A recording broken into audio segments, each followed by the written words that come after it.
Saya akan sebutkan sekarang akibat dari perbuatan dosa dan maksiat. Urutannya saya ambil dari buku Jangan Dekati Zina, ya, di halaman 18 dan seterusnya. Yang saya ambil juga dari buku Ad-Da' wa Dawa, dan sudah terjemahkan bahasa Indonesia ini, Ad-Da' wa Dawa.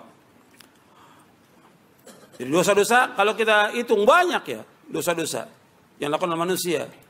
Kalau saya sebutkan tadi itu diantaranya banyak dosa. Durhaka pada orang tua dosa. Minum khamar dosa. Mencaci maki orang tua dosa. Kalau yang paling besar tadi apa? Syirik. Kemudian yang kedua, bid'ah. Kemudian dosa-dosa yang lain. Riba, orang makan riba dan bangga dengan ribanya. Kemudian musik dan lagu yang dilakukan oleh manusia. Kemudian juga tipu menipu dan segala macam lah. Kalau kita lihat perbuatan dosa ini nggak bisa dihitung sudah. Perbuatan dosa yang dilakukan oleh manusia sangat banyak, ratusan dosa besar. Antum bisa lihat Al-Kabair yang itu oleh Imam Adz-Dzahabi, itu ratusan dosa besar yang dilakukan oleh manusia. Perbuatan-perbuatan dosa. Dan ini kalau kita lihat banyak di Indonesia ini orang melakukan perbuatan dosa. Dan mereka nggak takut kepada Allah Taala. Padahal nabi-nabi dan rasul-rasul, terutama nabi kita Muhammad SAW, Allah sebutkan dalam Al-Quran, Inni akhafu in asaitu rabbi adzab yaumin azim.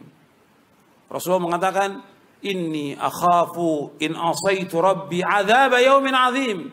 Sesungguhnya aku takut kalau aku berbuat maksiat kepada Allah. Takut kepada azab Allah yang sangat pedih nanti pada hari kiamat nanti. Di dunia akan diazab, belum lagi di akhirat. Kalau orang berbuat dosa sekarang ini, belum diazab. Dia mati dalam perbuatan dosanya. Maka dia minum khamar, dia berzina, dia liwat, dia makan riba, atau durhaka pada orang tuanya, umpamanya. Tetap di akhirat akan diazab. Di kubur akan diazab, di hari kiamat akan diazab.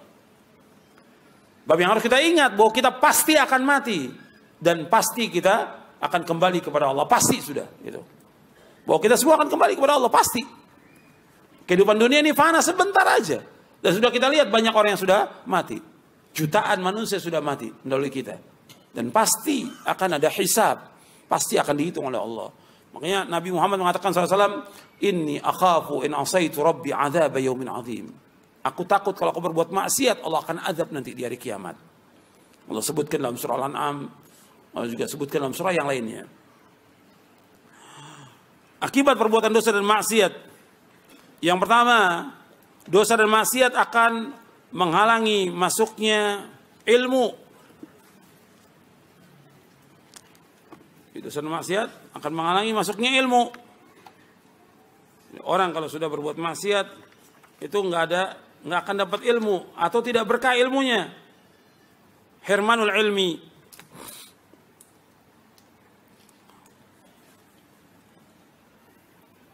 Imam Syafi'i saja rahimahullah yang hafal Quran, hafal hadis Nabi, hafal Muwatta Imam Malik, dia ada sedikit hafalannya berkurang, ngadu kepada Imam Waqi. Syakautu ila waqi'in su'a hifdzi fa arsyadani ila tarkil ma'asi wa'lam anna al-ilma nurun wa nurullahi la yuhda lil 'asi. Aku mengadu kepada Imam Waqi tentang jeleknya hafalanku. Kemudian Imam Waqi mengatakan, ketahuilah bahwa ilmu itu cahaya. Dan cahaya Allah nggak akan diberikan. Nah, jadi Imam Waqi memberikan nasihat, tarkil ma'asi, tinggalkan maksiat. Karena apa? Ilmu itu cahaya dan cahaya Allah nggak akan diberikan kepada orang berbuat maksiat. Jadi orang-orang yang berbuat maksiat itu terhalang dari ilmunya. Terhalang juga dari keberkahan ilmunya. Ada orang-orang yang berilmu juga berbuat maksiat, maka nggak barokah ilmunya. Nggak barokah ilmunya. Dan ini banyak yang seperti ini. Bahkan ada yang disesatkan oleh Allah dengan ilmunya. Kenapa? Dia mengikuti hawa nafsu. Afara'aita man ittaba'a ilaha hawahu wa adallahu Allahu ala ilmin. Tidakkah engkau perhatikan orang-orang yang menjadikan hawa nafsunya sebagai Tuhan, Allah sesatkan dengan ilmunya. Disesatkan oleh Allah dengan ilmunya. Makanya perhatikan bahwa orang yang berbuat maksiat terhalang dari ilmu. Makanya antum perhatikan tuh, ketika antum sudah berusaha untuk datang di majelis ilmu, untuk menghafal, mengulang hafalan ini, kok nggak dapat? Kok nggak bisa-bisa? Kok nggak paham-paham? Dosa itu sebabnya, karena dosa. Coba antum renungi dosa apa yang melakukan? Dosa kepada orang tua, dosa kepada Allah, dosa juga kepada yang lainnya. Antum ingat tuh apa dosa yang antum lalaikan ini?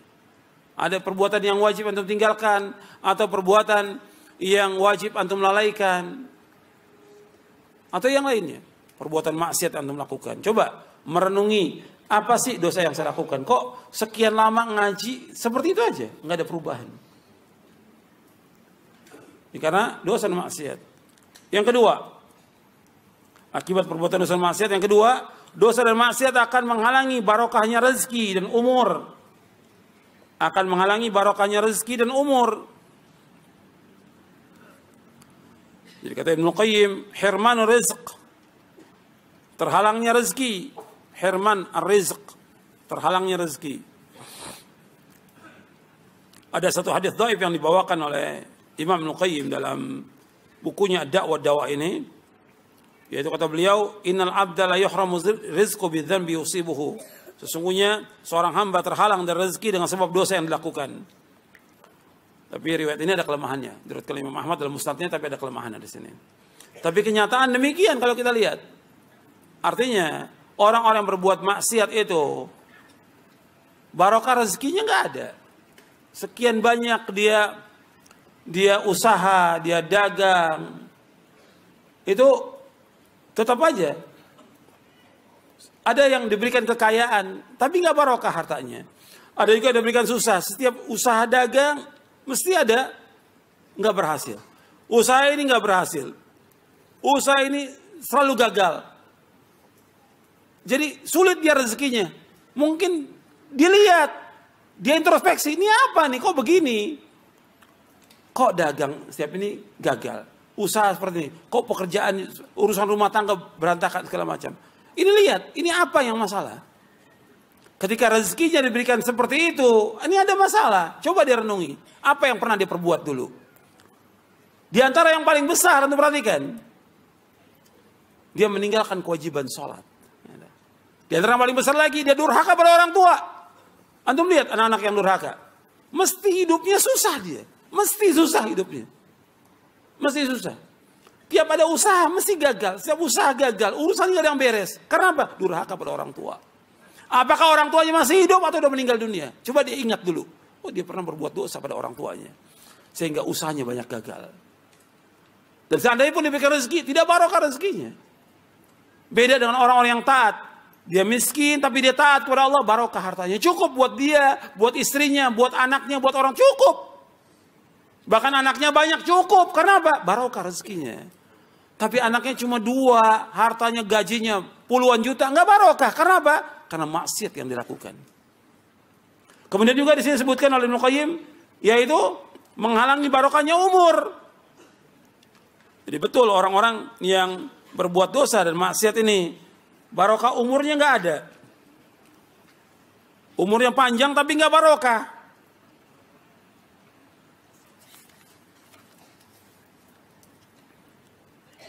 Di sini disebutkan oleh Ibnu Qayyim rahimahullah dalam Ad-Da'wa Dawa, kata beliau, ta'thirul ma'asi fi mahkil umur. Innama huwa bi anna haqiqatal haya wa hiya hayatul qalbi. Wa lihadza ja'ala Allah subhanahu al-kafir mayyitan ghayra hayyin kama qala ta'ala amwat ghairu ahya. Fal hayatu fil haqiqati hayatul qalbi. Disebutkan bahwa pengaruh maksiat. Jadi beliau membawakan pendapat orang, Ibnu Qayyim membawakan pendapat orang, bahwa pengaruh maksiat dalam menghilangkan barokahnya umur. Karena apa? Karena hakikat yang dikatakan hidup. Hakikat orang itu hidup, yaitu hatinya. Yang dikatakan orang itu hidup, hidup hatinya. Maka Allah menjadikan orang-orang kafir itu dikatakan oleh Allah, mati dia. Karena apa? Mati apanya? Hatinya mati. Pada hakikatnya orang kafir itu nggak hidup dia. Mati dia. Dia hidupnya, kata Allah dalam Al-Quran, seperti apa? Binatang. Allah yang menyebutkan nama Al-Quran. Ya'kuluna kama ta'kulul an'am wan naru mathwal lahum. Mereka makan seperti binatang ternak makan, neraka tempat tinggal mereka. Allah juga menyebutkan dalam Al-Quran dalam surah Al-A'raf, ulaika kal an'am bal hum adall. Mereka orang kafir seperti binatang ternak, bahkan lebih dari binatang ternak. Makanya Allah menyebutkan tentang mereka amwatun ghairu ahya. Mereka itu mati, tidak hidup, karena kehidupan yang hakiki, kehidupan hati. Makanya perhatikan di sini, kalau orang yang berbuat kebaikan, berbuat ketaatan, berbuat ketakwaan, maka barokah umurnya. Dan banyak para ulama masih muda meninggal, barokah umurnya. Meskipun masih muda. Saya ambil contoh. Yang ma'ruf di Indonesia ini. Imam An-Nawawi. Imam An-Nawawi. Dari madhab Syafi'i. Umurnya 45 tahun. Tapi antum lihat karangannya. Tulisannya. Syarah Muslim aja itu 18 jilid. Belum Al-Majmu' Syarhul Muhadzab 20 jilid. Belum lagi yang lainnya. Banyak kitab yang ditulis. Umurnya 45 tahun. Barokah. Hafal Quran, hafal hadis, mensyarah hadis, barokah. Umurnya itu barokah. Tapi ada orang yang umur 60 tahun gak bisa apa-apa. KTP-nya Islam. Gak bisa apa-apa 60 tahun. Ngaji belum bisa, baca Quran belum bisa, wudhu belum bisa, sholat belum bisa, segala macam belum bisa.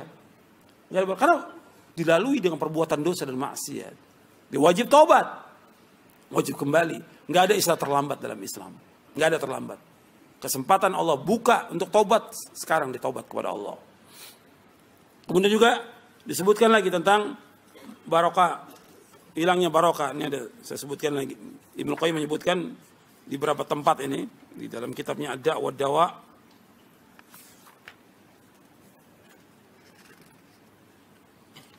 Bahkan beliau mengatakan begini, bahwa di antara hukuman berbuat maksiat anna tamhaqu barakatal umur wa barakatal rizq wa barakatal ilm wa barakatal amal wa barakatal ta'ah. Bahwa di antara hukuman orang berbuat maksiat yaitu menghilangkan barokah umur, barokah rezeki, barokah ilmu, barokah amal, dan barokah ketaatan. Hilang itu. Bahkan wabil jumlah, kesimpulannya tamhaqu barakatad din wad dunya. Kesimpulannya orang yang berbuat maksiat itu hilang barokah agama dan barokah dunia. Hilang barokahnya. Bahkan beliau mengatakan bahwa kehidupan manusia yang paling pokok adalah hatinya. Kata beliau, anna umral abdi wa muddatu hayati wala hayata liman arada 'anillah washtaghala bighairihi bal hayatul bahaim khairu min hayatihi. Bahwa umur seorang hamba itulah masa kehidupannya dia, dan tidak ada kehidupan bagi orang yang berpaling dari Allah. Tidak ada kehidupan bagi orang yang berpaling dari Allah dan sibuk dengan yang lainnya. Bahkan kehidupan binatang ternak lebih baik dari orang itu. Kenapa? Kehidupan manusia yang sebenarnya kehidupan hati dan rohnya.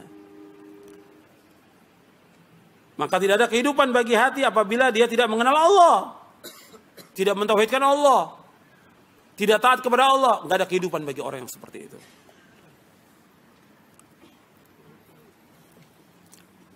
Kemudian yang ketiga.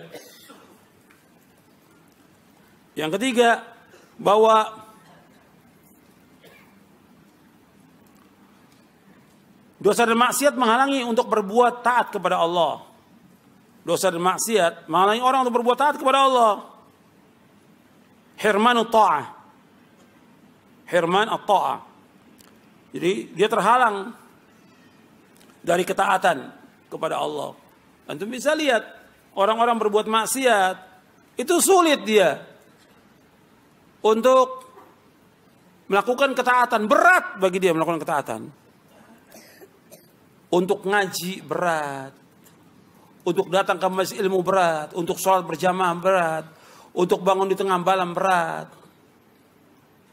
untuk berbuat sedekah berat, untuk melakukan ibadah haji atau umrah berat. Kenapa? Banyaknya maksiat yang dilakukan, berat dia. Mau melaksanakan ketaatan itu berat bagi dia. Kenapa? Karena dia banyak berbuat dosa dan maksiat. Maka kita melihat ketika antum ini kok malas untuk taat, malas ngaji, malas baca Quran, malas ini dosa dan maksiat. Perbuatan dosa dan maksiat. Itu menghalangi semuanya untuk taat kepada Allah. Kemudian yang selanjutnya, yang keempat, dosa dan maksiat akan mengurangi iman. Mengurangi iman.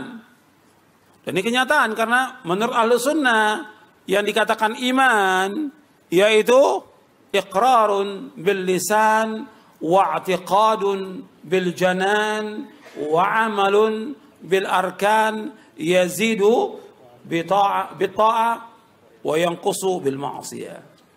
Bahwa yang dikatakan iman menurut Ahlussunnah ikrar dengan lisan, meyakini dengan hati, kemudian melaksanakan dengan anggota tubuh, bertambah dengan ketaatan, berkurang dengan sebab perbuatan dosa dan maksiat. Jadi kalau orang sudah banyak berbuat dosa dan maksiat, berkurang terus imannya itu, turun terus imannya. Sedangkan kita berusaha bagaimana iman kita naik. Sebab kita khawatir kalau turun terus, bahkan kita maksiat terus, naudzubillah, akan wafat dalam keadaan su'ul khatimah. Betapa banyak orang-orang yang wafat dalam keadaan su'ul khatimah. Dia nggak menjaga imannya. Mengantum jaga iman ini. Iman ini merupakan modalnya seorang mukmin. Iman ini yang harus tetap ada pada dia. Dan dia harus pertahankan iman ini. Dan dia harus disuburkan iman, bertambah iman dengan ketaatan kepada Allah, dengan menjauhkan perbuatan maksiat. Makanya majelis ilmu dikatakan oleh para ulama majelis penyubur iman. Bahkan dikatakan riyadul jannah, taman-taman surga. Makanya itu harus kita datangi majelis ilmu itu. Datangi masjid Allah, duduk di masjid Allah. Karena dengan duduk di masjid Allah itu kita akan dikelilingi oleh malaikat. Duduk di masjid Allah, dibacakan ayat, dipelajari ayat, ditadaburi ayat, maka akan dikelilingi oleh malaikat, akan turun sakinah. Kata Nabi, wa majtama'a qaumun fi baitin min buyutillah yatluna kitab Allah wa yatadarasuna bainahum illa nazalat alaihimus sakinah wa ghashiyatuhumur rahmah wa haffathumul malaika wa dzakarahumullah fi man 'inda. Kata Nabi SAW, barang siapa yang duduk di masjid, dari masjid Allah, di masjid, bukan di rumah, di masjid, ngajinya di masjid, maka akan turun sakinah. Yang kedua, apa? Diliputi rahmat Allah. Yang ketiga, dikelilingi malaikat. Yang keempat, Allah akan sebutkan di antara para malaikat yang ada di sisinya. 4. Dengan kita duduk di masjid, mempelajari Quran dan Sunnah, yang pertama kata Nabi akan turun sakinah, ketenangan. Yang kedua, dikelilingi oleh malaikat. Yang ketiga, yaitu yang kedua diliputi rahmat Allah. Yang ketiga, dikelilingi malaikat. Yang keempat, Allah akan sebutkan di antara malaikat yang ada di sisi Allah. Hadis ini sahih Muslim dan ada dalam kitab Arba'in An-Nawawi. Kemudian yang keenam, yang kelima, dosa dan maksiat akan membuat urusan menjadi sulit. Untuk bisa lihat sendiri, orang-orang yang urusannya sulit ya, ta'siru umurin alaihi, urusannya menjadi sulit. Makanya antum lihat urusannya banyak orang-orang yang mengalami kesulitan. Sulit dia, mau kerja sulit, mau cari maisha sulit, mau dagang sulit, mau tawarkan barang sulit, mau ini sulit. Ini akibat maksiat yang dilakukan. Kok susah semuanya ini? Kok ini apa dosa apa yang dilakukan? Ya bisa dosa-dosa yang baru dilakukan, bisa juga dosa yang lalu yang pernah dilakukan, yang kadang-kadang dia sudah lupa dengan dosa itu. Terutama yang saya ingatkan, dosa kepada kedua orang tua, dan itu banyak anak-anak yang lalai, yang dia banyak berbuat dosa pada orang tuanya. Orang tuanya sudah meninggal, nggak bisa lagi dia minta maaf pada orang tuanya. Tapi itu akibatnya kapan sekarang? 5 tahun yang lalu dia berbuat dosa pada orang tuanya, atau 10 tahun atau 20 tahun yang lalu. Sekarang akibatnya Allah kasih. Akibat perbuatan dosa dan maksiat yang dilakukan. Maka susah urusannya. Cari maisha susah, mau kerja susah, mau dagang susah, mau didik istri susah, mau didik anak susah. Sulit semua urusannya karena apa? Dosa dan maksiat yang dilakukan. Dosa dan maksiat. Itu perhatikan, itu dosa dan maksiat. Membuat semua urusan jadi nggak beres. Nggak mudah. Makanya kita terus berusaha minta ampun kepada Allah dan doa kepada Allah agar dimudahkan urusan kita. Ya Hayyu ya Qayyum birahmatika astaghitsu aslih li sya'ni kullahu wa la takilni ila nafsi tarfatain. Ya Hayyu ya Qayyum, ya Allah yang Maha Hidup, yang berseri. Birahmatika astaghits, dengan rahmat aku minta tolong di saat sulit. Aslih li sya'ni kullahu, mudahkan semua urusanku ya Allah. Wa la takilni ila nafsi tarfatain. Jangan kau biarkan aku tidak ditolong oleh engkau meskipun hanya sekejap mata. Karena kita butuh kepada Allah. Butuh kepada Allah setiap detik nafas kita. Kita butuh kepada Allah setiap detik nafas. Karena kita nggak punya kemampuan apa-apa. Kita bisa duduk di tempat ini, yang tolong siapa? Allah. Nggak mungkin antum bisa duduk, saya bisa ngajar, bisa jalan ke tempat. Nggak mungkin kalau Allah nggak tolong. Kita nggak punya kekuatan la haula wala quwata illa billah. Itu harus kita ingat tuh. Semua kenikmatan yang Allah berikan kepada kita, Allah yang berikan. Bukan kehebatan kita, bukan kemampuan kita, Allah yang berikan. Saya bisa membacakan kepada antum ayat hadis karena Allah yang tolong kita. Antum bisa duduk, bisa nulis karena Allah yang tolong kita. Kaitkan semua nikmat Allah yang berikan. Wa ma bikum min ni'matin faminallah. Semua nikmat yang Allah berikan, Allah yang berikan, bukan kita, bukan kebisaan kita, bukan kepintaran kita, bukan kepandaian kita, tapi semuanya Allah Subhanahu wa taala. Perhatikan itu. Bahwa kita nggak ada daya sama sekali. La haula wala quwwata illa billah. Kemudian yang selanjutnya. Yang keberapa sekarang? Yang keenam. Yang keenam, akibat dosa dan maksiat membuat hati selalu gelisah. Membuat hati selalu gelisah. Bahkan membuat hati menjadi kotor. Gelisah dan juga kotor hatinya.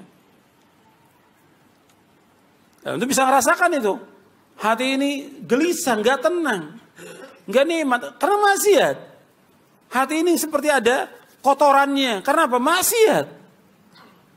Makanya Allah menyebutkan tentang orang yang bahagia, orang sukses, kata Allah apa? Qad aflaha man zakkaha wa qad khaba man dassaha. Sungguh bahagia, sungguh beruntung orang yang membersihkan hati. Membersihkan hati kata para ulama dengan apa? Dengan taat kepada Allah.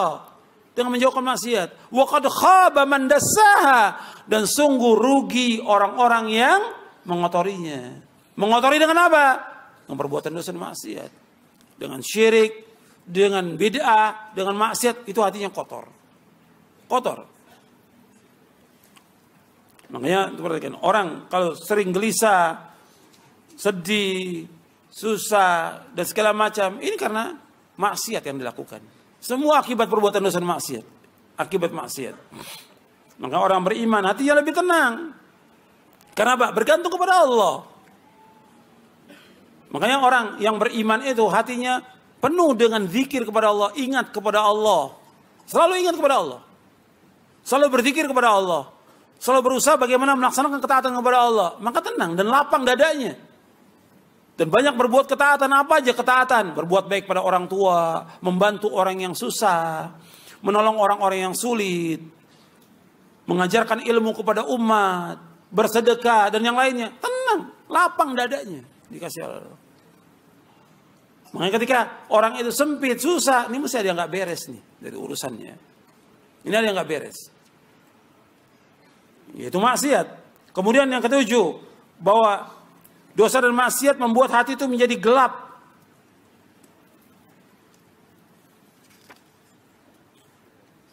Bahkan bisa menutup hati, menjadi gelap hati itu.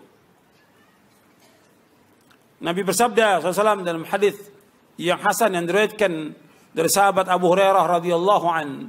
Nabi bersabda SAW, "Innal abda idza akhta khati'atan nuqitat fi qalbi nuqtatun sauda fa idza huwa naza'a wastaghfara wa taba suqila qalbuhu wa in ada zida fiha hatta ta'lu qalbahu wa huwa ar-ranu alladhi dzakara Allah ta'ala kalla bal rana ala qulubihim ma kanu yaksibun." Hadisnya saya sebutkan dalam buku Jangan Dekati Zina di halaman 16. Saya sebutkan, sesungguhnya seorang hamba apabila berbuat satu kesalahan, berbuat satu dosa, maka akan ditulis noktah hitam di hatinya. Tetapi jika ia menahan dirinya dari perbuatan maksiat, meminta ampun kepada Allah dan bertobat, maka hatinya pun akan bersih. Bersih kembali. Dan jika ia berbuat kesalahan lagi, berbuat dosa lagi, maka ditambah titik hitam di hatinya. Sehingga titik hitam itu memenuhi atau menguasai hatinya. Itulah yang Allah sebutkan ran dalam surah Al-Mutaffifin ayat 14. Kalla bal rana ala qulubi ma kanu yaksibun. Tidak sekali-kali, bahkan apa yang mereka telah perbuat telah menutupi hati mereka. Ini hadis diriwayatkan, hadis ini hasan riwayat Tirmidzi, Ahmad, Al-Hakim, Ibnu Majah dan Ibnu Hibban. Kata Tirmidzi rahimahullah, kata Imam Tirmidzi, hadis ini hasan sahih. Imam Hasan Al-Basri mengatakan, dosa dan maksiat itu membuat hati menjadi buta, lalu menjadi mati. Waliyatubillah. Itu disebutkan dalam tafsir Ibnu Katsir.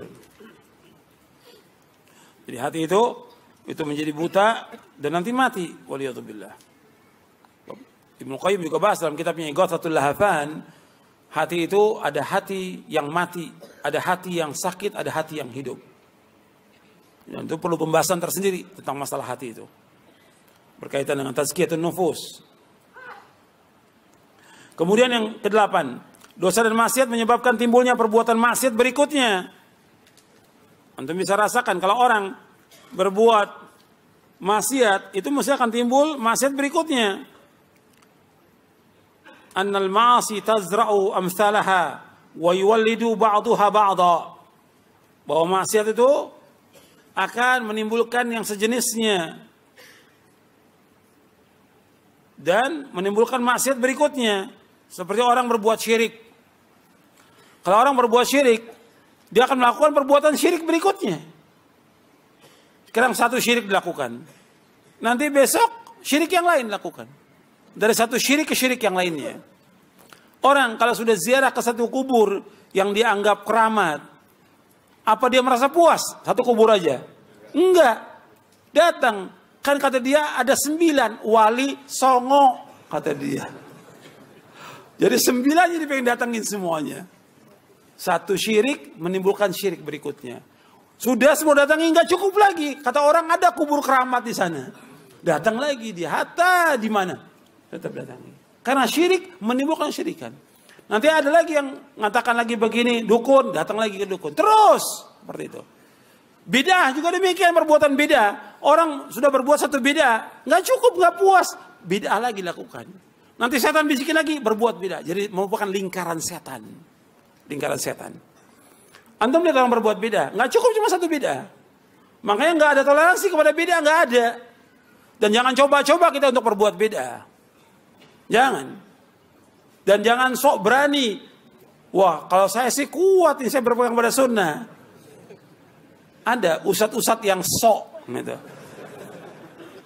Saya kalau dipanggil untuk maulid ya saya mau, kata dia. Ini ustadz ini ngomong seperti itu. Apa dia yakin bahwa dia akan tetap di atas sunnah? Nggak yakin. Karena apa? Hati itu dipegang oleh siapa? Allah. Allah yuqallibu kaifa yasha. Allah bolak-balikan hati apa yang Allah kehendaki. Ada orang-orang dulu yang dia mengikuti sunnah, kemudian jadi pengikut bid'ah, bahkan jadi tokoh, jadi ahlul bid'ah. Dan itu terjadi. Makanya kita jangan coba-coba untuk toleransi kepada syirik atau bid'ah, nggak bisa kita. Karena akan menimbulkan apa? Perbuatan bid'ah berikutnya. Yang tadinya mungkin dia dai sunnah, ketika dia masuk kepada kelompok ahlul bid'ah, disanjung oleh ahlul bid'ah, lama-lama dia ditokohkan. Jadi tokoh apa? Ahlul bid'ah. Kan setan menggoda manusia sekaligus atau khatwa-khatwa?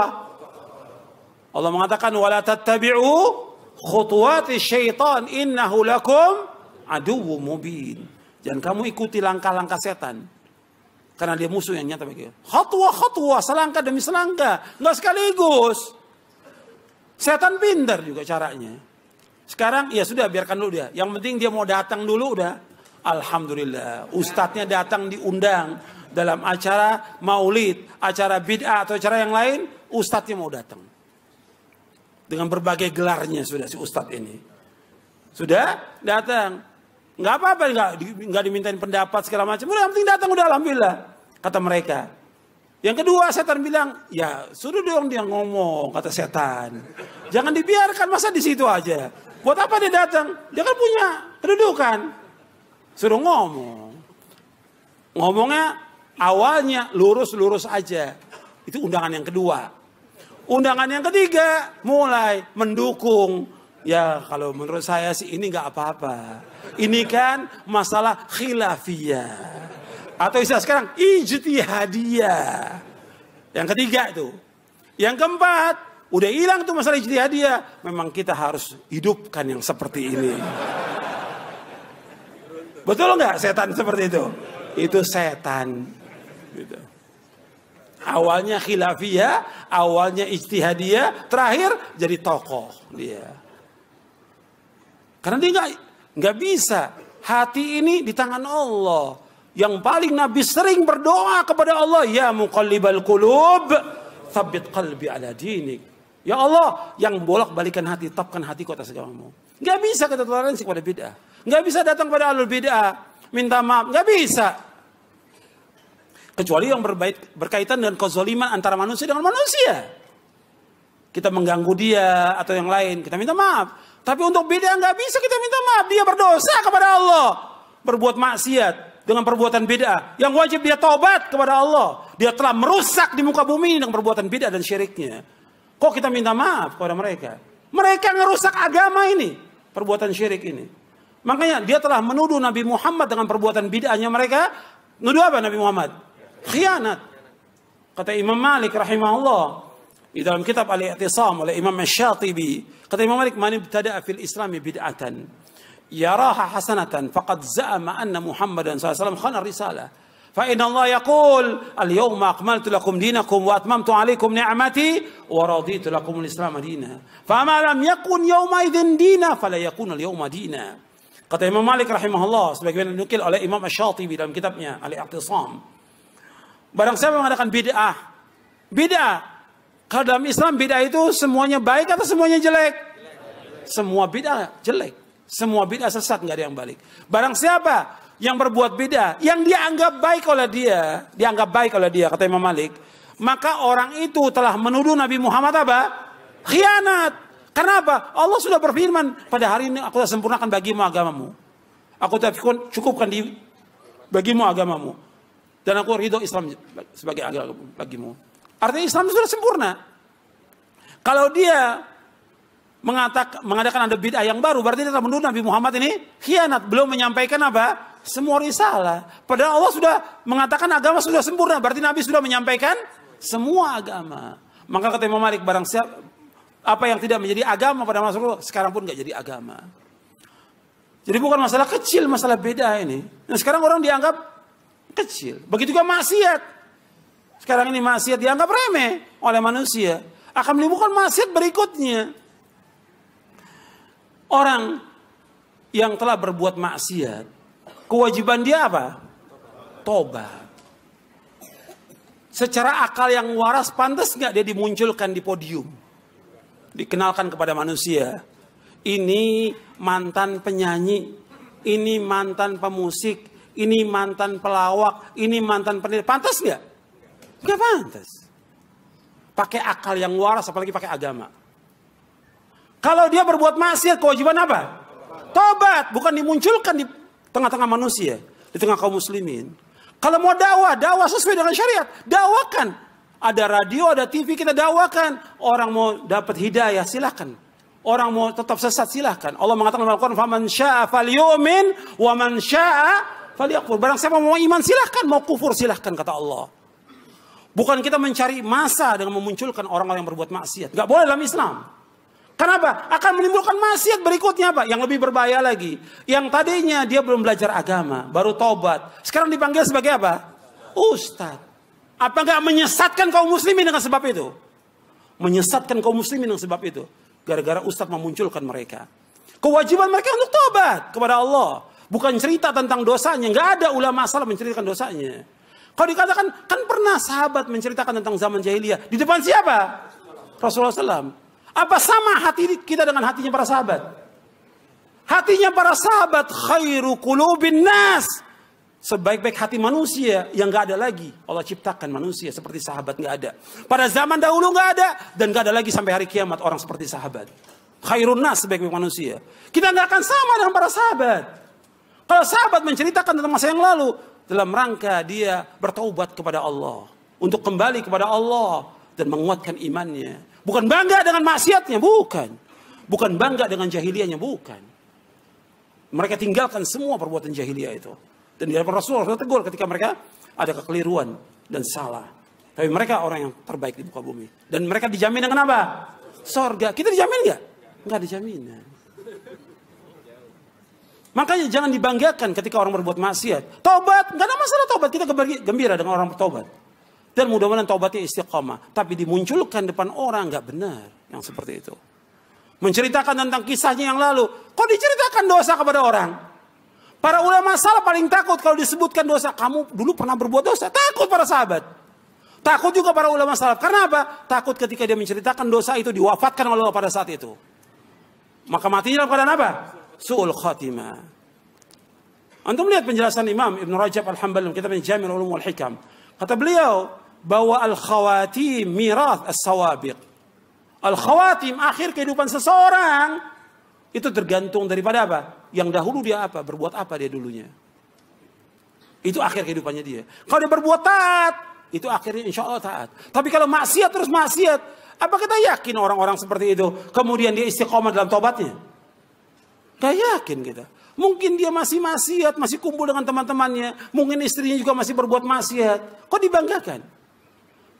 Kenapa nggak kita munculkan ulama, talibul ilm yang saleh, yang taat untuk dakwah? Kok kenapa ya orang-orang yang mantan-mantan seperti ini disuruh untuk dakwah? Ini ngerusak agama. Ngerusak agama yang seperti ini. Kenapa? Orang awam akan manggil mereka sebagai apa? Ustaz, karena mereka nggak punya ilmu. Orang yang berdakwah tanpa ilmu, ini menyesatkan lebih banyak daripada mengajak manusia kepada kebenaran. Syaratnya dakwah itu apa? Ilmu. Dalilnya. Dalil. Allah sebutkan dalam surah Yusuf. Surah 12 ayat 108. Bahwa dakwah harus dengan ilmu. Dalam surah Yusuf ayat 108 Allah berfirman.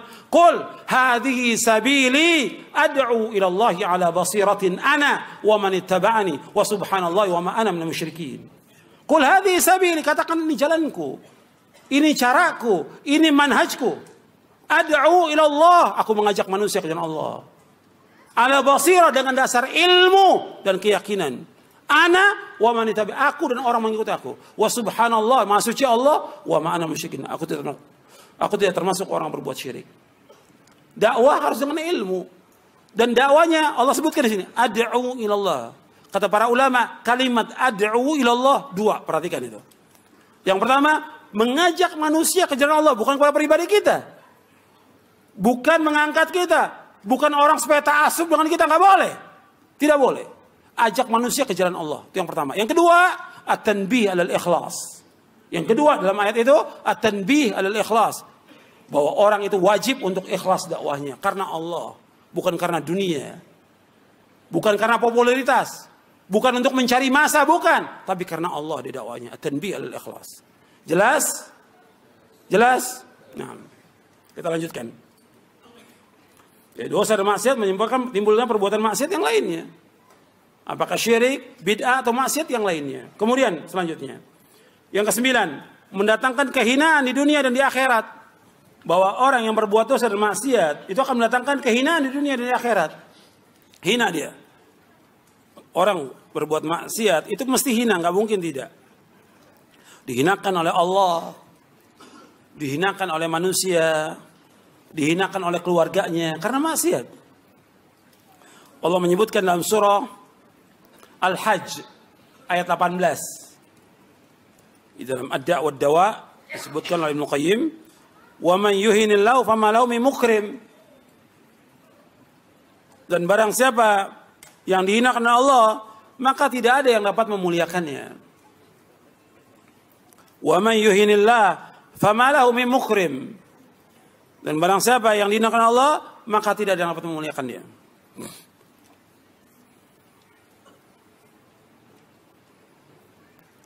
Jadi orang yang berbuat dosa itu akan hina. Yang ke-10, Dosa dan maksiat menyebabkan hilangnya rasa cemburu. Dosa dan maksiat akan menyebabkan hilangnya rasa cemburu. Orang kalau sudah berbuat dosa dan maksiat, itu rasa cemburunya akan dicabut itu. Hilang rasa cemburunya dia. Antum bisa lihat sendiri, ya.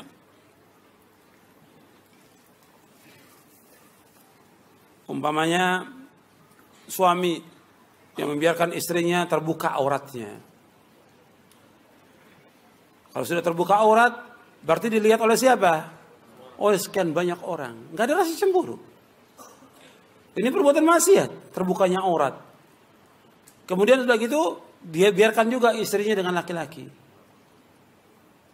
Ngobrol dengan laki-laki, duduk dengan laki-laki dan segala macam. Nggak punya rasa cemburu. Dicabut rasa cemburu itu.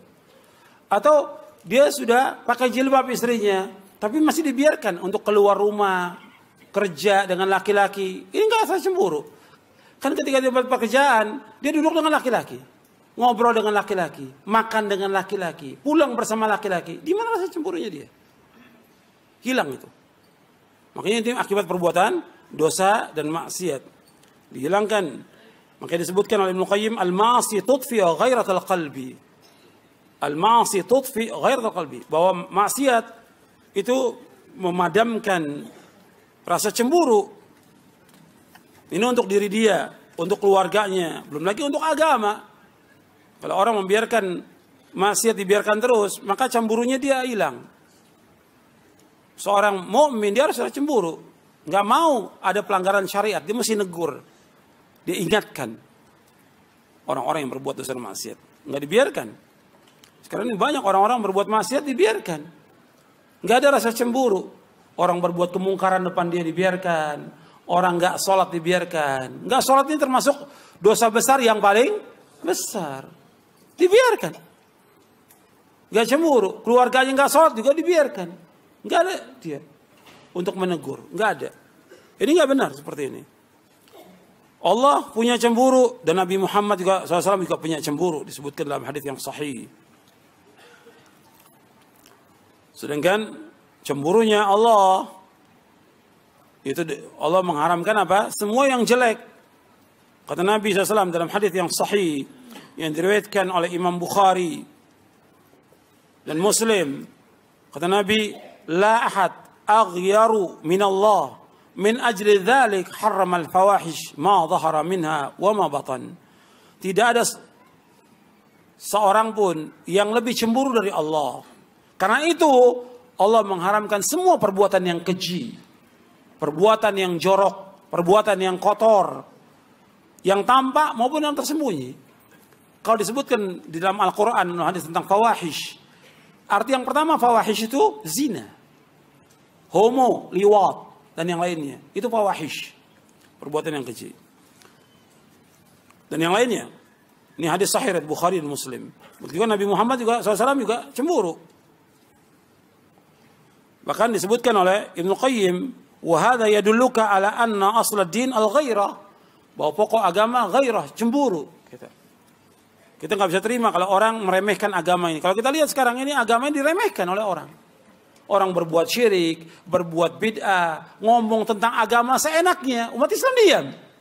Kenapa? Hilang cemburu. Orang memainkan agama ini. Ya. Ayat Quran dibuat main oleh mereka, hadis dibuat main oleh mereka.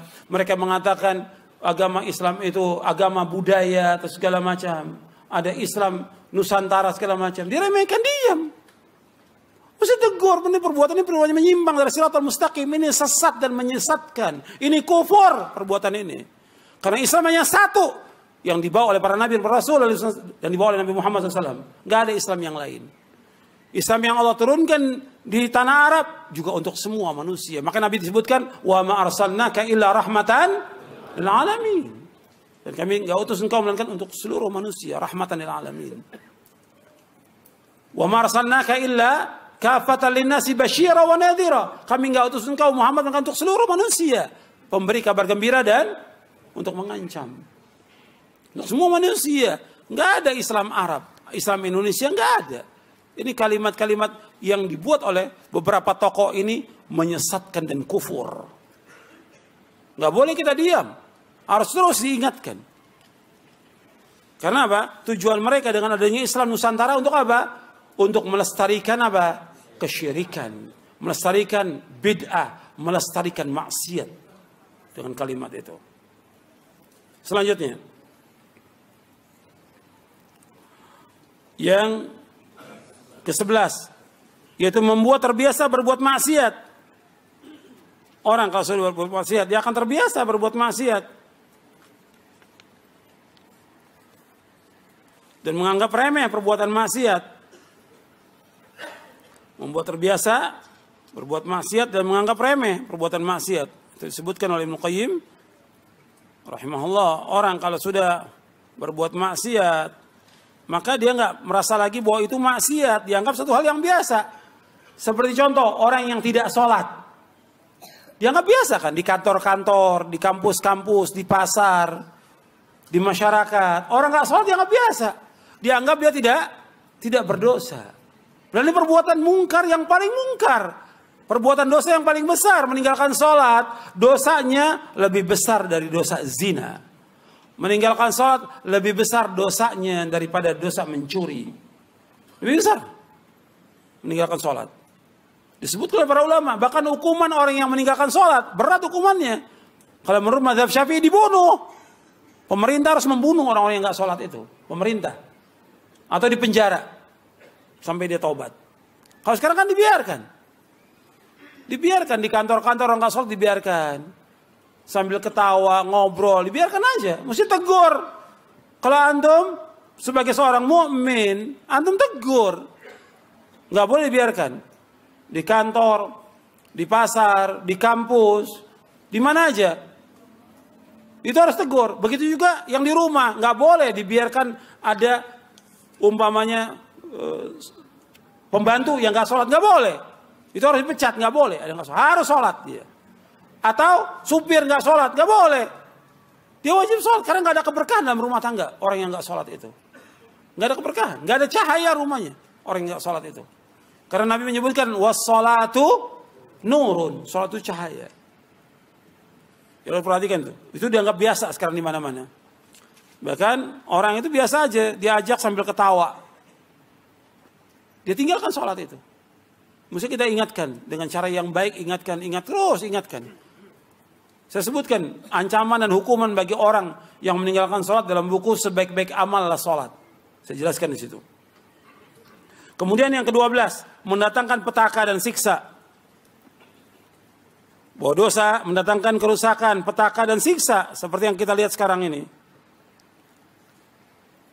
Ya semuanya dengan sebab dosa. Makanya ketika orang mendapatkan segala macam cobaan, ujian, siksa, petaka, ya dengan sebab dosa. Allah berfirman dalam surah Asy-Syura ayat 30, "Wa ma asabakum min musibatin fabima kasabat aydikum wa ya'fu an katsir." Apa saja musibah yang menimpa kalian disebabkan dosa-dosa kalian dan Allah banyak memberikan maaf. Semua kerusakan yang ada disebab seperti dalam surah Ar-Rum, Allah berfirman. Kalau tadi dalam surah Asy-Syura, dalam surah Ar-Rum, "Dhaharal fasadu fil barri wal bahr bima kasabat aydin nas." Bahwa tampak kerusakan di daratan dan di lautan dengan sebab apa? Perbuatan tangan manusia, dosa manusia terjadi kerusakan di muka bumi ini. Dosa manusia, maka banyak petaka. Banyak siksa yang Allah turunkan dengan sebab dosa. Maka harus mereka itu berpikir ini dosa apa yang dilakukan sampai banyaknya terjadi petaka, musibah yang menimpa bangsa ini. Itu akibatnya kerusakan. Akibatnya dosa dan maksiat yang mereka lakukan. Kemudian selanjutnya yang ke-13, dosa dan maksiat menghitamkan wajah dan membuat hati menjadi keras. Sebab punya pengaruh, orang yang berbuat maksiat itu punya pengaruh terhadap hatinya, terhadap dirinya, terhadap wajahnya. Disebutkan Ibnu Qayyim. Punya pengaruh. Saya ambil contoh dari sekian banyak contoh. Tadi orang yang nggak sholat, Anda bisa lihat wajahnya orang nggak sholat. Meskipun dia putih tapi gelap dia. Orang-orang yang mencaci maki sahabat, orang Syiah, antum lihat. Jelek mukanya. Dan di akhir hayatnya antum bisa lihat, itu banyak yang kemudian dia gila di akhiratnya. Orang-orang yang mencaci maki sahabat, orang-orang Syiah yang mencaci maki, dan ini terbukti. Sepanjang sejarah sampai hari ini terbukti. Jelek mukanya. Dan saya pernah lihat orang tokohnya di Indonesia. Dulu 30 tahun yang lalu. Tokohnya di Indonesia 30 tahun yang lalu. Ya, nggak tahu, sebagian mungkin belum lahir ya. 30 tahun yang lalu. Itu kelihatan dia orangnya ya orang Arab, ganteng dia. Tapi begitu dia mulai mencaci maki sahabat kelihatan. Hitam. Seorang tetangga yang juga seorang syekh ngomong sama saya. Antum lihat itu. Saya udah bertetangga dengan dia bukan sehari 2 hari, puluhan tahun. Antum lihat sekarang dia, mukanya jelek dia. Dengan sebab perbuatan. Betul, terbukti itu. Belum lagi nanti di akhir hayatnya gila rata-rata. Karena mencaci maki sahabat, dosanya dosa apa? Dosa besar. Orang yang terbaik di muka bumi ini, yang menyampaikan agama kepada kita para sahabat, radhiyallahu ajmain. Dengan mencaci maki sahabat, dosa besar. Kalau dia mencaci maki tiap hari, terus tambah dosa dia. Tambah rusak hatinya, tambah rusak tubuhnya, tambah rusak juga mukanya. Dia dosa pengaruh kepada kehidupan manusia. Belum lagi kepada keluarganya. Dosa punya pengaruh kepada istri, kepada anak. Ulama salaf saja, ulama salaf. Ketika dia berbuat dosa, dia bilang, ini apa yang salah? Kok seperti ini istri saya yang lawan saya? Kok begini kendaraan saya ini? Biasanya nurut, nggak nurut. Kenapa? Dosa yang dilakukan oleh dia. Itu perhatikan tuh, dosa dengan sebab dosa. Punya pengaruh. Kepada diri kita punya pengaruh, kepada istri punya pengaruh, kepada anak punya pengaruh. Dosa dan maksiat. Selanjutnya, makanya disebutkan pengaruh dosa dan maksiat ini di samping merusak hati dan juga merusak semuanya, membuat kehinaan. Imam Abdullah Ibn Mubarak mengatakan begini, Ra'aitu dzunuba tumitul quluba wa qad yurithu dzulla idmanuha wa tarku dzunubi hayatul qulubi wa khairun li nafsika isyanuha wa la afsara ad-din ila al-muluku wa ahbaru su'in wa ruhbanuha. Kata Imam Abdul Mubarak, sungguh aku melihat dosa-dosa telah mematikan hati dan terus-menerus melakukan perbuatan dosa akan mendatangkan kehinaan. Meninggalkan dosa adalah kehidupan bagi hati dan sangat baik bagi kamu untuk meninggalkannya. Dan tidak ada yang merusak agama melainkan raja-raja, penguasa-penguasa, ulama-ulama yang jelek dan para ahli ibadah yang tidak berilmu. Disebutkan oleh Ibnu Qayyim dalam kitabnya Ad-Da'wa ini. Kemudian selanjutnya, yang ke-14. Yang ke-14, bahwa dosa menghilangkan rasa malu. Jadi orang berbuat dosa, itu hilang rasa malunya. Gak punya rasa malu. Ya orang yang terbuka auratnya, itu gak punya malu dia. Telanjang. Kan kadang-kadang orang berpikir, di zaman modern ini, semakin telanjang, semakin maju, kata mereka gitu. Kalau semakin maju, mestinya sapi lebih maju. Karena sapi telanjang. Ya, telanjang dia. Terbuka auratnya. Gak punya rasa malu. Dicabut rasa malunya. Dan banyak orang seperti itu. Kemudian kadang dia cerita tentang perbuatan dosanya. Gak punya malu. Orang yang ceritakan masa lalu dosanya itu gak punya rasa malu. Dicabut rasa malunya. Kok orang gak punya rasa malu dimunculkan di podium. Cerita tentang dosa. Ini bagi agama ini perbuatan jelek. Maksiat. Menurunkan azab. Mesti ditutupkan. Sampai kata para ulama. Uktum hasanatika kama taktum sayyiatika. Tutup perbuatan baikmu sebagai kamu menutup perbuatan jelekmu. Kalau enggak, perbuatan jeleknya dia apa? Diceritakan. Akhirnya orang yang dengar kepengen enggak? Kepengen. Ini namanya mujahir. Kata Nabi, kullu ummati mu'afan ilal mujahirin. Setiap umatku akan diampunkan dosanya kecuali yang mujahir. Terang-terangan dia berbuat dosa. Semalam dia berbuat dosa, ditutup oleh Allah. Paginya diceritakan sama orang. Sama dulu udah ditutup oleh Allah. Sekarang diceritakan lagi. Akhirnya menghasung orang untuk berbuat maksiat. Saya pengen coba-coba. Pengen coba-coba. Nanti kan yang dengar pengen coba-coba. Saya pengen seperti dia dulu lah. Nanti kalau udah berbuat, udah puas, baru tobat. Kira-kira ada nggak ya begitu? Ada, nggak mustahil. Karena dia cerita masa lalunya dia. Perbuatan dosanya kepada orang. Nggak boleh dalam Islam. Tutup. Jangan disebutkan perbuatan dosa. Nggak punya malu. Yang seperti itu nggak punya malu. Karena ini banyak orang-orang yang nggak punya malu. Ya, orang kayak korupsi, bangga dia dengan korupsinya, sogok menyogok di pinggir jalan ya, dilihat oleh orang, nggak punya malu. Banyak lagi orang berbuat riba dan segala macam lah. Kalau kita lihat banyak perbuatan maksiat yang orang nggak punya malu, nggak punya malu. Ini puluhan.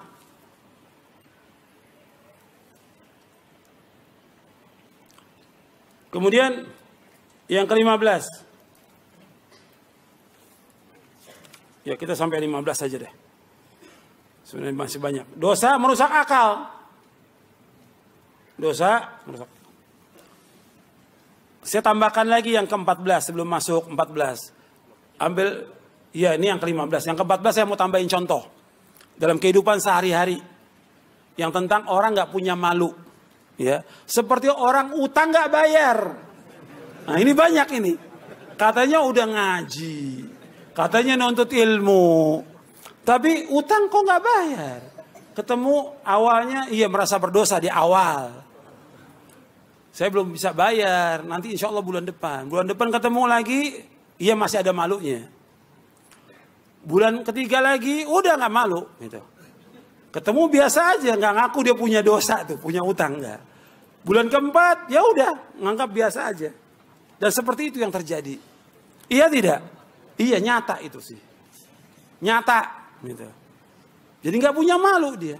Utang pada A, utang pada B, utang pada C. Nggak bayar. Dan nggak punya malu. Nggak boleh dalam Islam. Kalau dia utang dia sebutkan. Afwan atau maaf saya belum bisa bayar. Mungkin nggak bulan ini, ya 6 bulan akan datang. Memang nggak punya, mau diapakan. Kalau yang memberikan utang dia orang yang kaya. Dia lihat orang ini miskin nggak mungkin dia bayar. Bebaskan. Seperti Allah sebutkan dalam surah Al-Baqarah. Wa in kana dhu usratin fanadhiratun ila maisarah wa an tasaddaqu khairun lakum in kuntum ta'lamun. Seandainya orang mengalami kesulitan, nggak mampu untuk bayar, kamu berikan tempo sampai dia lapang. Kalau kamu sedekahkan, lebih baik buat kamu. Kalau sedekahkan baik, jika kamu mengetahui. Disuruh oleh Allah berikan tempo. Tapi orang yang diberikan tempo, ya dia harus tahu dong. Dia berikan tempo, ya harus bayar. Yang namanya utang harus bayar. Karena berat hukumannya di mana? Di dunia dan juga di akhirat. Di dunia Nabi nggak mau sholatkan orang yang berutang. Nabi nggak mau sholatkan. Sholat jenazah, Nabi nggak mau sholatkan. Di akhirat itu lebih berat lagi hukumannya. Bahkan orang yang mati syahid diampunkan semua dosanya kecuali apa? Utang. Tuh, perhatikan tuh. Banyak orang yang gak punya malu nih. Utang gak bayar. Dan gak minta maaf kepada orangnya lagi. Yang ke-15. Dosa merusak akal. Makanya antum lihat orang-orang yang berbuat dosa. Itu akalnya rusak dia. Ya syirik. Gak berpikir yang waras. Gimana? Batu disembah. Pohon disembah. Cincin dibilang bisa mendatangkan manfaat. Akalnya di mana? Jimat bisa menjaga dia dari malapetaka. Ini akalnya nggak waras. Orang udah mati datangi. Sambil nangis-nangis minta. Disebutkan namanya. Minta rezeki, minta jabatan. Akalnya di mana? Akalnya itu. Makanya kalau kita lihat. Orang-orang yang berbuat syirik. Nggak waras akalnya dia. Atau datang ketika dia mau pemilu, nah mulai datang tuh. Mau pemilu, atau pemilihan partai, atau yang lainnya, atau jabatan, mulai datang tuh. Dicari dah kuburan yang paling keramat sama dia. Atau yang dikubur penjahat di situ. Karena apa? Untuk jabatan, akalnya gak waras. Semua mesti minta kepada siapa? Kepada Allah. Yang mendatangkan maslahat Allah, yang menghilangkan musibah dan petaka hanya Allah. Allah sebutkan dalam Al-Quran. Anda mau lihat ayatnya. Yang pertama dalam surah Al-An'am. Atau Al-An'am aja, baru beberapa ayat ya. Sebab manusia ini mesti dijelaskan dengan dalil. Kadang-kadang sudah dengan dalil masih ditolak juga. La haula wala quwwata illa billah. Sudah dengan dalil masih dibantah sama kiainya. Untuk melihat di ayat 18, ayat 17. Wa yamsaskallahu bidurrin fala kashifa lahu illa hu wa yamsaska bi khairin fa huwa ala kulli syai'in qadir. Apabila Allah menimpakan kesulitan, bahaya, musibah, petaka, fala kashifa lahu illa hu, enggak ada yang bisa menghilangkan bahaya, musibah, petaka kecuali siapa? Allah. Wa yamsaska bi khairin, apabila Allah mengenakan kepada kalian kebaikan, fa huwa ala kulli syai'in qadir, Allah Maha berkuasa atas segala sesuatu. Semuanya Allah yang dapat menghilangkan, enggak ada yang lain. Mesti datangnya kepada siapa? Kepada Allah, bukan kepada kuburan. Sampai datang kepada kadang-kadang ditanya orang yang paling sakti atau nenek-nenek atau yang lainnya. Sampai ada yang ibadah dibawa sesaji supaya urusannya itu beres ke Nyai Roro Kidul di sini Pelabuhan Ratu. Akalnya di mana? Nggak waras akalnya. Coba bawa sesaji, motong sapi, motong segala macam sudah di sana. Sampai yang sudah kata punya gelar doktor, insinyur, mau bangun, mesti motong apa? Motong apa? Ayam, apa lagi? Sapi kepalanya ditanam. Apa hubungannya antara kepala dengan bangunan? Akalnya nggak waras. Ini merusak akal, maksiat merusak. Ini perbuatan apa? Syirik, merusak akal. Yang kedua bid'ah. Bid'ah juga merusak akal. Antum bisa lihat. Bid'ah. Ini ajaran Nabi. Quran, sunnah, ada dalil. Kan ikut mudah. Dia cari yang lain. Yang gak ada dalilnya. Coba kalau akalnya waras berpikir. Ini kan dalil. Ini Quran, ini hadis. Tinggal ikut. Kita sebagai umat siapa sih? Umat Nabi Muhammad SAW. Yang kita ikut siapa? Nabi Muhammad apa kiai? Yang diikutkan Nabi Muhammad SAW. Bukannya kiai, bukan habib. Nabi Muhammad SAW yang disuruh ikut oleh Allah dalam Al-Quran. Dan Nabi suruh mengikut beliau. Nggak boleh mengikut yang lain. Dan kata Nabi nggak boleh menyalahi perintahnya siapa? Perintahnya siapa? Perintah Rasulullah. Kalau orang menyalahi perintah Rasulullah, pasti akan diberikan kehinaan di muka bumi ini. Saya bawakan dua. Ayat dan hadis. Ayat dalam surah An-Nur. Di ayat 63. Allah berfirman, "Falyahdharil ladzina yukhalifuna an amri an tusibahum fitnatun aw yusibahum adzabun alim." Hendaklah berhati-hati orang-orang yang menyalahi perintahnya Rasulullah akan terkena fitnah atau azab yang pedih. Menyalahi perintah Rasulullah, enggak taat kepada Rasulullah, tidak ikut Rasulullah, berbuat bid'ah, maka akan terkena fitnah. Yang kedua, azab yang pedih. Itu ayat. Hadis dalam riwayat Imam Ahmad yang sanadnya hasan. Nabi bersabda, wa ju'ina dzillatu was-sagharu ala man khalafa amri. Dijadikan kehinaan dan kerendahan bagi orang-orang yang menyalahi perintahku. Kan itu perintah ikut Rasulullah. Ini enggak ada dalilnya, tetap dikasih keterangan nih. Kiainya kasih keterangan. Saya ambil contoh umpamanya. Tahlilan. Membaca la ilaha illallah. Baca Quran. Doa di tempat kematian sesudah kematian. Ada apanya? Ada sesuatu nggak di situ? Ada. Apa? Makan-makan. Kalau nggak ada makan-makan sepi tuh. Nah kita tanya kepada dia, ada nggak dalilnya? Pak Kiai, Pak Ustadz, ini ada dalilnya nggak? Ya tapi kan ini baik. Loh, saya tanya dalil. Antum melakukan perbuatan ini kan ingin mengharapkan apa? Ganjaran, pahala, mendekatkan diri kepada Allah supaya si mayit diampuni dosanya. Dalilnya ada nggak? Ya pokoknya ini baik. Kok pokoknya ini baik?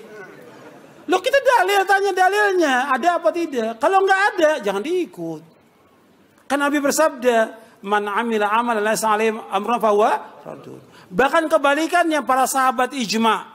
Kata para sahabat, kunna na'udul ijtima'a ila ahlil mayyit wa san'ata at-ta'ami ba'da dafni minan niyaha. Kami para sahabat telah ijma'. Ijma'in sahabat maksum.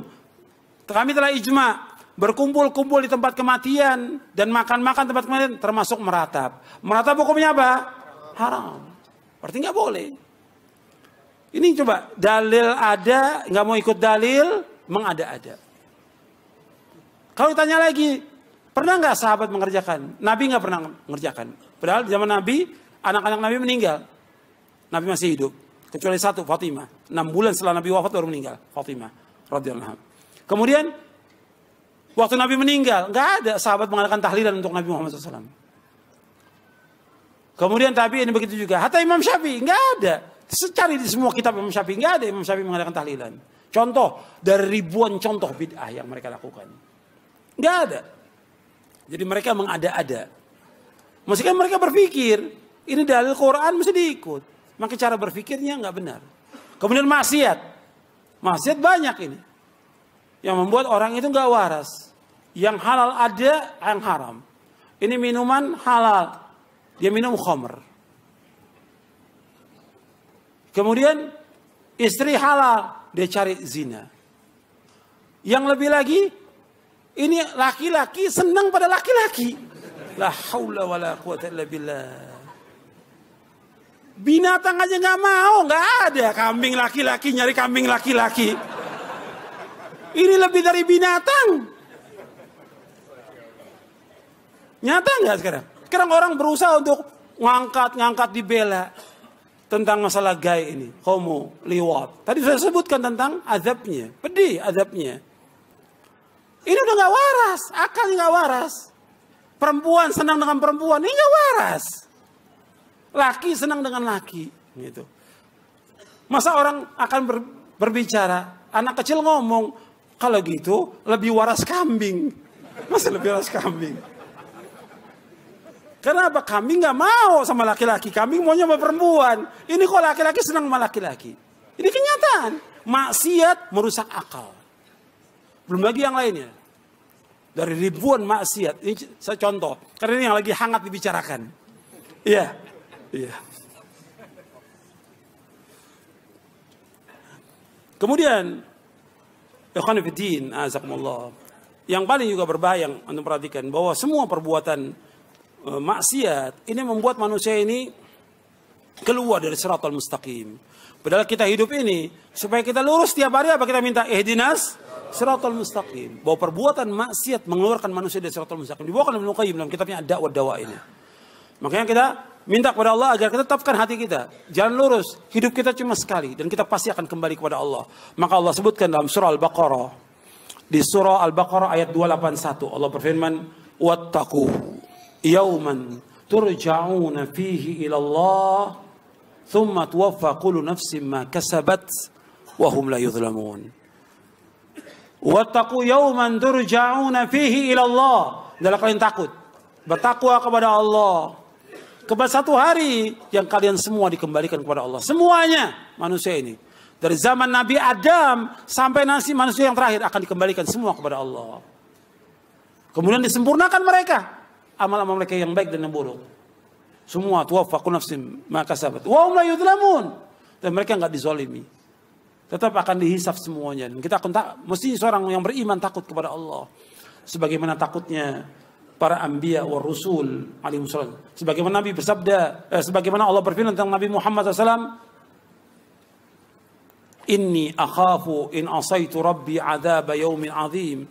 Sesungguhnya aku takut kalau aku berbuat maksiat, Allah akan azab di hari pembalasan. Surah Al-An'am ayat 15. Kemudian juga di surah Az-Zumar ayat 13. Inni akhafu in asaitu rabbi adzab yaumin azim. Aku takut kalau aku berbuat maksiat akan diazab oleh Allah dengan azab yang pedih. Kalau Nabi demikian takutnya, apalagi kita mesti takut kepada Allah. Maka yang terakhir saya ingatkan kepada saya dan kepada antum semuanya, yang pertama kita bertaubat kepada Allah atas semua dosa. Semuanya, tolong perhatikan dan tolong dengarkan. Kita ini semua banyak dosa, saya dan antum sama. Nabi bersabda, kullu bani Adam khata' wa khair khata'in at-tawwabun. Setiap anak Adam pernah berbuat salah, pernah berbuat dosa. Yang terbaik dari yang berbuat dosa yang bertaubat kepada Allah. Kita ini banyak dosa, banyak maksiat. Taubat kepada Allah dengan taubatan nasuha. Jangan kita ulangi lagi. Dengan 3 syarat taubat atau 4 syarat taubat. Yang pertama kita hilangkan, berhenti dari perbuatan dosa. Apa aja dosa yang kita lakukan? Apa aja? Apakah ghibah, namimah, mengadu domba orang, memfitnah, menuduh, mengambil hak orang lain, menzalimi orang lain, atau yang lainnya? Taubat kepada Allah. Tinggalkan perbuatan dosa itu. Yang kedua, yaitu kita menyesal atas perbuatan dosa. Yang ketiga, yaitu kita mempunyai tekad yang bulat, tekad yang kuat, jangan sampai mengulangi lagi perbuatan dosa itu. Kemudian yang keempat, apabila berkaitan dengan hak anak Adam, kita kembalikan. Kalau kita pernah mukul, pernah kita mengambil barangnya atau pinjam uangnya, kembalikan. Kembalikan. Sebelum kita wafat, sebelum kita akan dituntut sampai hari kiamat nanti. Kembalikan. Itu 4. Kemudian taubat dengan taubatan nasuha. Taubat dengan taubat yang jujur. Allah berfirman, ya ayyuhalladzina amanu tubu ilallahi taubatan nasuha. Wahai yang beriman, taubatlah kalian dengan taubat yang jujur, taubat yang benar, taubat yang ikhlas. Dan disuruh kita segera bertaubat, nggak boleh tunda. Wasari'u ila maghfirati min rabbikum. Segera kalian menuju ampunan Allah. Yang kedua, takwa kepada Allah. Bertakwa kepada Allah di mana saja kita berada. Takwa. Merasa takut dengan Allah, melaksanakan ketaatan kepada Allah, menjauhkan maksiat, dan juga merasa diawasi oleh Allah. Nabi bersabda SAW, ittaqillaha haitsuma kunta wa atbi'is sayyi'atal hasanata tamhuha wa khaliqin nasa bikhuluqin hasan. Nabi SAW bersabda, bertakwalah kamu kepada Allah di mana saja kamu berada. Di mana aja, di rumah, di jalan, di pasar, di kampus, di tempat kerja, di kantor, di mana aja. Kita mukim, kita safar, kita sendiri berjamaah, takwa kepada Allah. Merasa diawasi oleh Allah, melaksanakan ketaatan kepada Allah, menjauhkan maksiat. Kemudian iringi perbuatan yang jelek dengan perbuatan yang baik. Niscaya perbuatan yang baik akan menghapuskan perbuatan yang jelek itu. Yang pertama taubat, kemudian banyak kita berbuat kebajikan. Kebajikan dengan ikhlas dan sesuai dengan sunnah. Yang ketiga, wa khaliqin nasa bi khuluqin hasan. Bergaul dengan manusia dengan akhlak yang mulia. Bergaul dengan manusia dengan akhlak yang mulia. Tunjukkan akhlak kita sebagai seorang mukmin, seorang muslim, sebagai seorang muslimah, tunjukkan akhlak yang mulia. Kemudian yang terakhir, kita harus berusaha untuk istiqamah di atas jalan yang hak ini. Istiqamah itu berat, butuh pada perjuangan. Kita harus istiqamah. Jadi ikhwan fillah, azakumullah, ini yang bisa saya sampaikan, mudah-mudahan bermanfaat dan dapat kita amalkan. Mudah-mudahan Allah menetapkan kita di atas Islam dan Sunnah, mengampuni dosa-dosa kita dan menuju kita ke jalan yang lurus. Wassalamualaikum warahmatullahi wabarakatuh.